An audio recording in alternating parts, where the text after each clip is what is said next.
On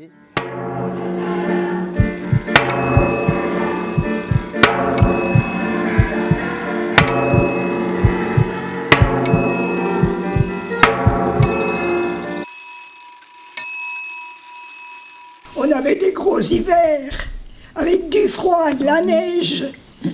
Pendant un mois, on avait de la neige. Pas de neige qu'on avait quand même. Mais moi, j'aimais pas d'hiver. J'aimais pas la neige.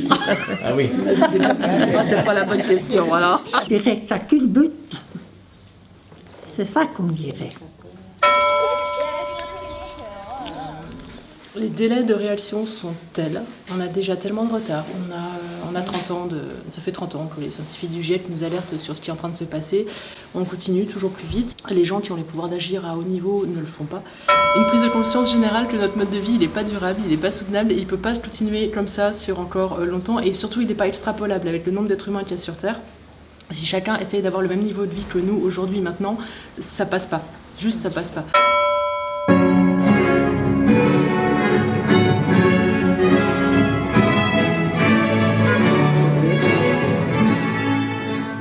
À votre avis, que va-t-il se passer dans le futur?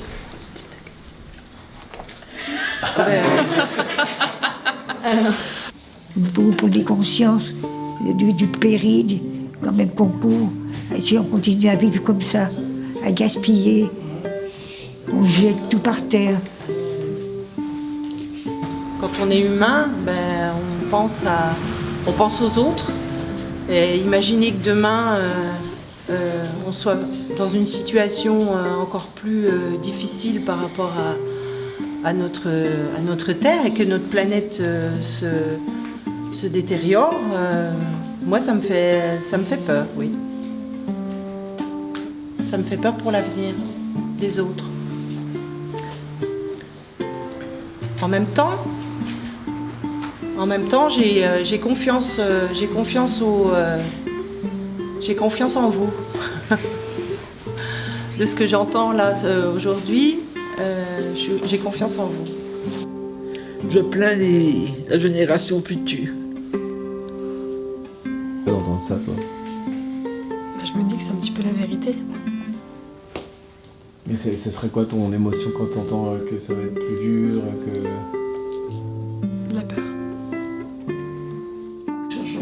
Et puis vraiment la peur, parce que vraiment on ne sait pas où on va, on ne sait pas ce que l'avenir nous réserve.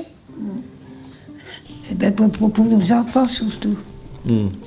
Pour nous déjà c'est presque du passé, mais pour les enfants c'est l'avenir. Mais en fait, il faut que tout le monde le fasse. Si une personne le fait, non mais ça va changer des choses. Mais là, attendez, on revient à la même chose que tout à l'heure. C'est juste que les adultes n'ont rien fait, que notre génération. Voilà, exactement. Ça vous fait pas peur d'abandonner? Un peu si, mais en fait, quand on essaie d'avoir de l'espoir et pour essayer de changer les choses. Oui.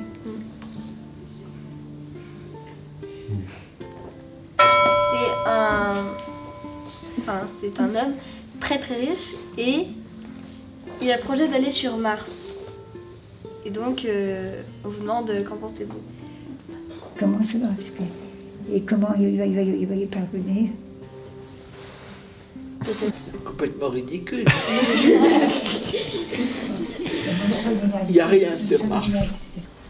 Voilà, parce que il prévoit déjà le plan de fuite de la Terre, genre.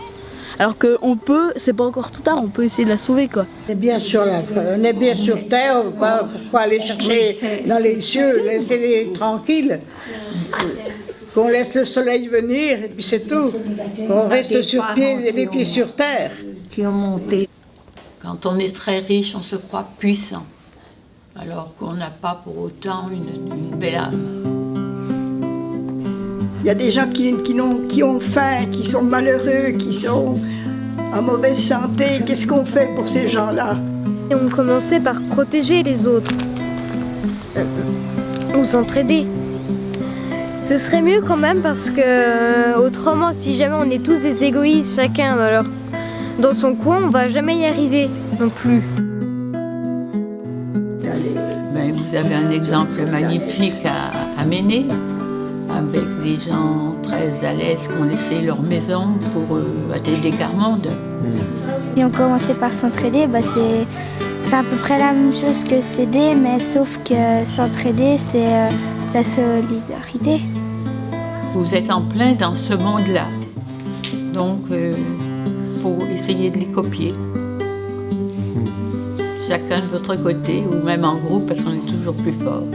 Il faut être déjà soi-même solide et bien pour avoir le dynamisme pour recréer quelque chose qui changera le monde. D'un petit rien du tout, on était heureux. On n'était pas gâtés comme maintenant. La moindre petite chose, on était super heureux. On a tout ce qu'on veut, mais on n'est pas plus heureux que quand on était jeune. Parce qu'en fait, quand on vous dit qu'on vivra mieux si on a plus de choses, c'est une conception du bonheur. Est-ce que c'est réellement celle de tout le monde? Et il y a un dicton qui dit que lorsqu'on n'a pas ce qu'on veut, on doit se contenter de ce qu'on a. Un enfant, quand on lui offre un jouet, il s'amuse plus avec le papier ou la boîte que avec le jouet lui-même. C'est saturé. Être heureux, c'est mieux profiter des moments où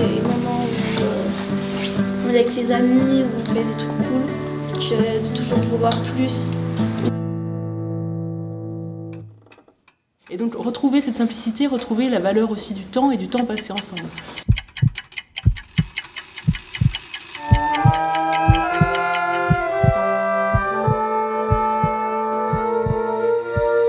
Je dis imaginer parce que si on imaginait déjà un monde meilleur pour se donner un avant-goût de savoir ce qu'on fait.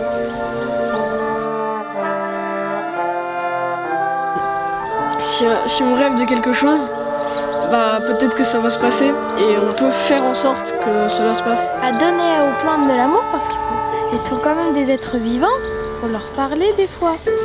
On essayait d'en faire moins.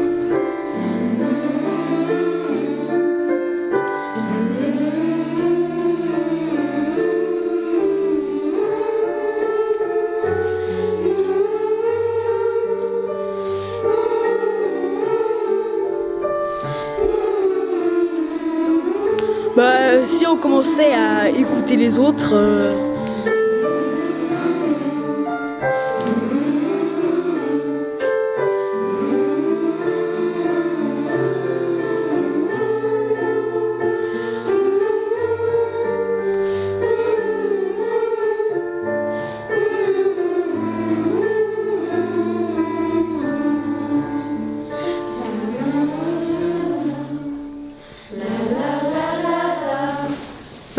et si on commençait par rêver.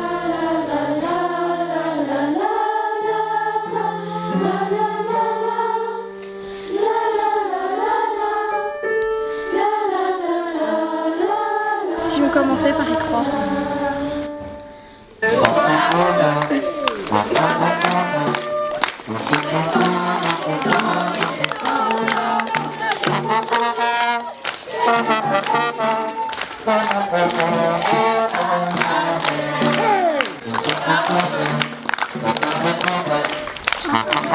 Hey!